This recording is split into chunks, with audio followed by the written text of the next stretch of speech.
Thank you for being here. I feel incredibly blessed to be a part of this group now. And my lovely wife Marie is here with us tonight. We have 4 kids. Thank you. I was going to, part of the speech was going to be her just standing up here next to me, sort of just as a show model. She didn't like that in the dry run, so we decided she could stay there. But we have 4 kids under the age of 10, and they're not here tonight, so this is date night, and we decided to spend it with all of you good-looking people. So thank you for allowing us to have a meal without the kids. So if you know me at all, you know that I don't like to beat around the bush. I like to kind of just tell it like it is. And so I just wanted to take a minute to acknowledge some of the recent events surrounding my administration. I think when you first decide to run for office, anybody will tell you who's run, the first question you get is, why do you want to run? Why on earth would you want to do this? And now that I'm 60 days into the job, I'm asking myself that every day. And I'm wondering if there's some kind of a return policy on this. But honestly, the answer for me was simple. It's because at every level of government, all of my elected leaders, what I wanted to see more of was accountability. I wanted leaders who were giving it their best and doing their best, but when their residents or their citizens or their electorate wanted something different, that they were responsive to that and that they listened and that they made changes accordingly. Recently, we heard some feedback from residents about some salary decisions that we made that they did not approve of, to be honest. And accordingly, I feel like we've listened now and we've made changes, I think, above and beyond even what they were hoping for or expected. And in the process, throughout this, we've identified an area in our government where we needed more transparency and an opportunity to do better.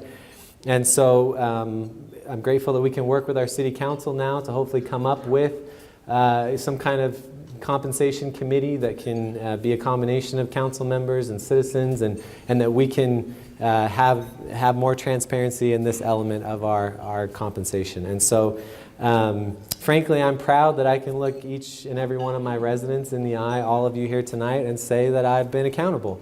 Not just by my words, but through my actions, and that I listen and that I'm willing to make course corrections where I need to.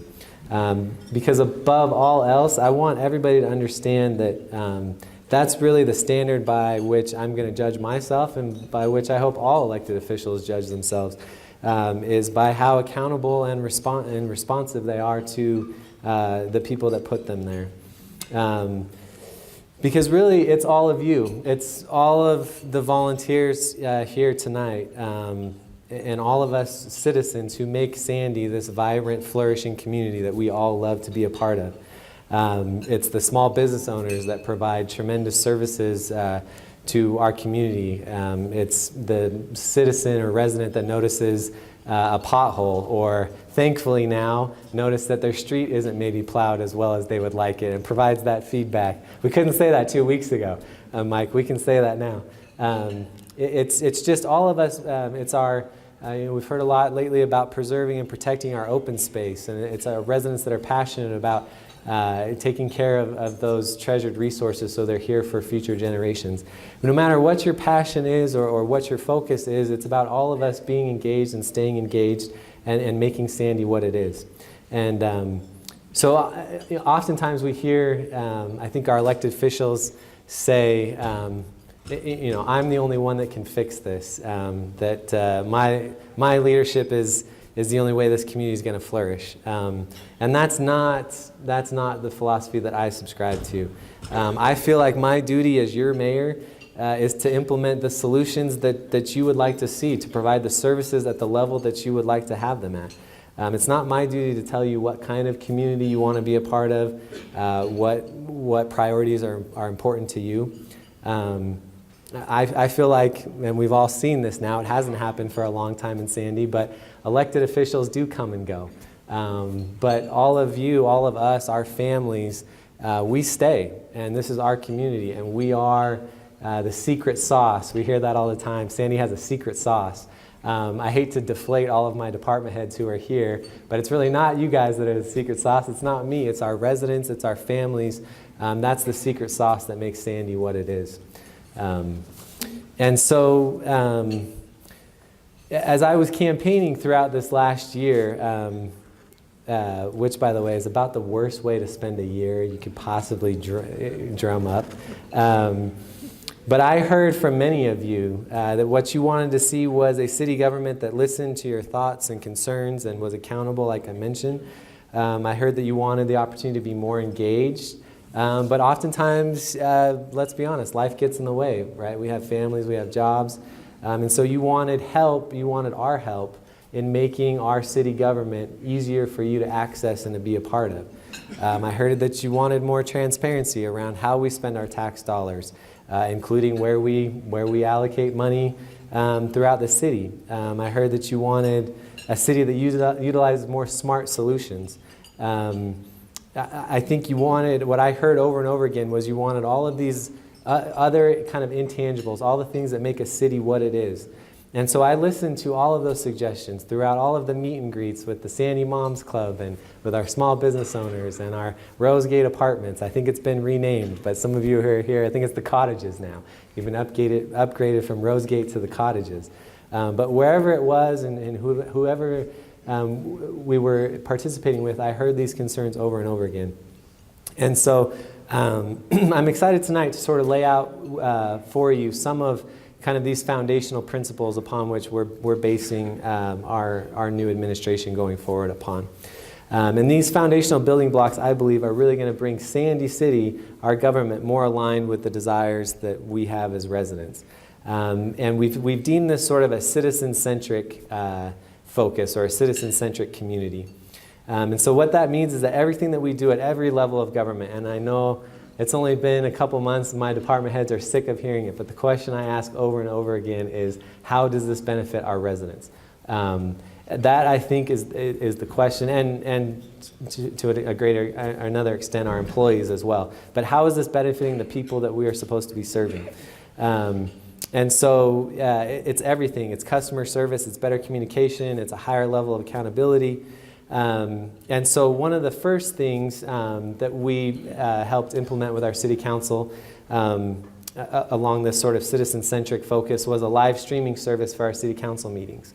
So this was something that the city council voted recently to install some cameras in the chamber room of the city council. So you'll now be able to watch your, I know it's going to compete with Tuesday night as maybe Dancing with the Stars. That's on Monday night. Whatever your Tuesday night, right now it's Olympics, I guess, but you'll want to tune into the live stream of City Council for sure on Tuesday nights. But we're hoping this is going to bring a greater level of transparency into what we do. I've also asked our communication team, the Squirrel Squad, which I have been lovingly adopted into now, to start utilizing social media more aggressively. Across all of our departments so that we can keep you updated on the little things like snow removal or bulk waste cleanup, which we all love, except for when it's delayed for like 3 or 4 weeks and trash piles up and we look like Jakarta for a month out of the year. So whatever it is, we're going to start trying to be more interactive, more engaging on social media with you. We're going to be creating citizen focus groups. So these are different than sort of official committees, but these are going to be just organized around a wide variety of interests, whether it's open space and trails or the budget or the environment. Whatever it is, we want to work collaboratively with these focus groups to get input from you, to run things by you, to get your feedback on key objectives and these special interests that we're focused on, so that we can make sure that there's this back and forth between citizens and your elected representatives. In the next few weeks, I'm really excited about this. If there's any CPAs in the room, you're probably the only other ones that get excited about an online budget tool.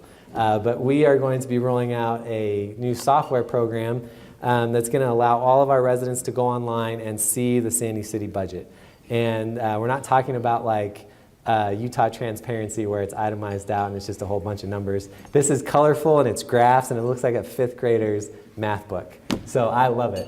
when Brian ran us through it. I was like, hey, I can actually understand. You can toggle something, and a big like green number lights up and says, you're balanced. Or a big red number pops up and says, you're out of balance. So it's really great. It's going to provide our residents an opportunity to literally play with the budget. They can reallocate funds. They can see what happens in an economic recession. If our sales tax declines, they have to make decisions about if you take money from one department, you put it into this one. And then there's opportunities we can ask them questions and engage with them through that process, and they can give us feedback. So again, we're just really excited to be able to provide tools to our residents so that they can engage with Sandy City on a level that I don't think has been available in the past. And the final thing that we're doing around this citizen-centric focus that we're really excited about is we're partnering with a local company here in Sandy that's based in Sandy called CityWorks. And it's basically, I've experienced this before. You're driving down the road and you see a street light that's out, and you think, that's probably not good, and I should probably do something about it, but I don't know what to do. And so this company leverages technology to allow our residents to literally take a picture of a traffic light that's out, or a pothole that needs to be fixed, or a road that hasn't been properly,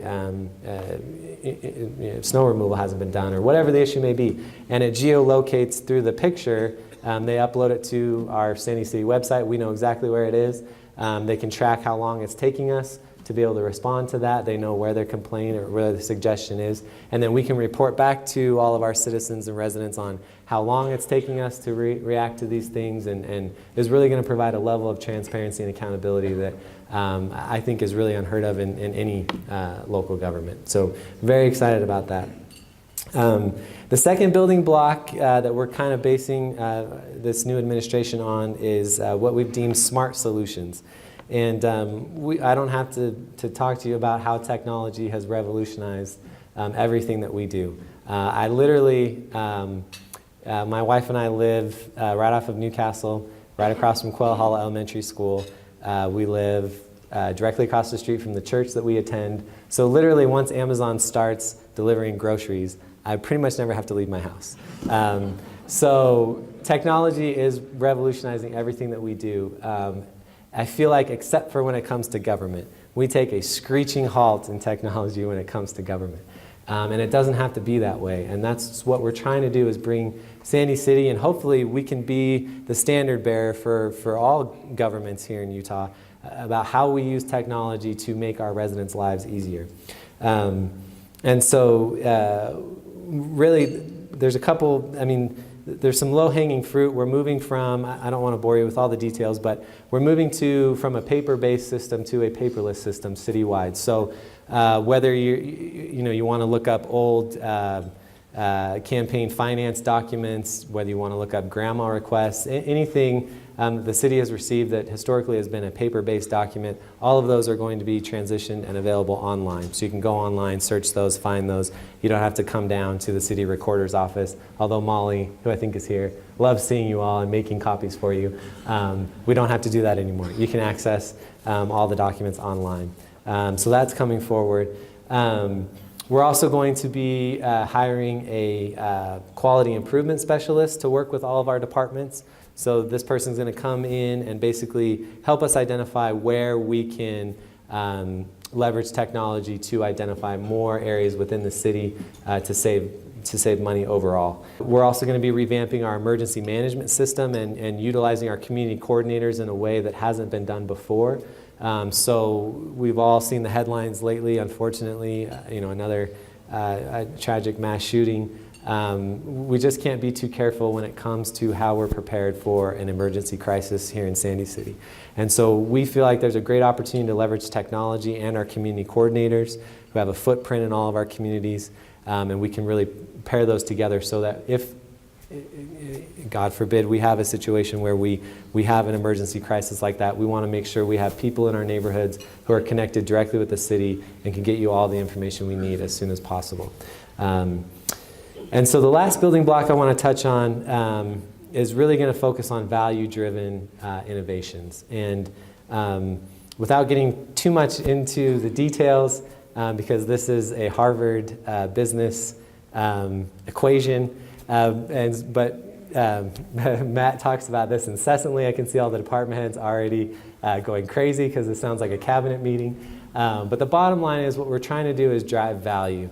That's the other question I ask my department heads all the time is this increasing services or is it decreasing costs? Or is it doing both, which is great. But it's got to do one of those two things in order to drive more value for our employees, for our residents, for all that we do. And so just in the first few weeks of my administration, we've gone through the budget in all kinds of areas. One of the things that I heard incessantly throughout the campaign was residents were tired of using what we call sort of general fund revenues to fund other areas of the city or vice versa. And so what we've done is gone through the budget, and we'll be presenting this to the City Council in just a few weeks. We've really tried to rein in our expenses. We've gone through and cut out so far about $1.3 million out of our budget and really asked all departments to do more with less. And the idea behind that is to make sure that we are safeguarding our funds, that we're not subsidizing some funds out of other funds, but that we're trying to make sure that everybody is operating efficiently. And so you'll be able to see that in that online budget tool that you use, and how we've really gone through and leaned things out. Like I mentioned, we're going to rely heavily on your feedback throughout this budget process. So we're going to be forming our citizen budget committee. Anybody who is here who is not bored to death by what I've said so far and would like to be on that citizen budget committee, we would love to have you. And everybody, I would encourage you to go out and use this budget tool and be engaged and interactive with us so that we can implement these value-driven solutions all across the city, whatever the department is, whether it's the amphitheater, whether it's our community events, whether it's the mayor's office, whether it's our city attorney's office. It doesn't matter. There's always areas where we can be more efficient and drive more value for our residents. So I just want to emphasize again that these building blocks and what we do as an administration would not be possible without any of you. I think as I look around and see all of you that have been willing to roll up your sleeves over the years, I feel a tremendous amount of humility at this opportunity to serve you. And I feel like I inherited a true gem. I think Sandy City is the gold standard here in Utah of how to run a municipality well. And my goal, my promise to you is that I will continue to make mistakes in the future. I promise I will make better mistakes, I guess, in the future. But I hope that you will continue to be patient with me. What I can promise you is that I will always be accountable to you. I will look you in the eye and let you know that I've listened, I've been responsive, and I want to do the best that we can to hand this city off to the next mayor and the next group of city council people who can continue to run with it. I think elected office should be a baton race. You should do the best you can while you're here, and then turn it over and let somebody else continue with it. So thank you for letting me hold the baton for these next few years, and I promise my commitment to you is to give you everything that I have day in and day out. So thank you for being here.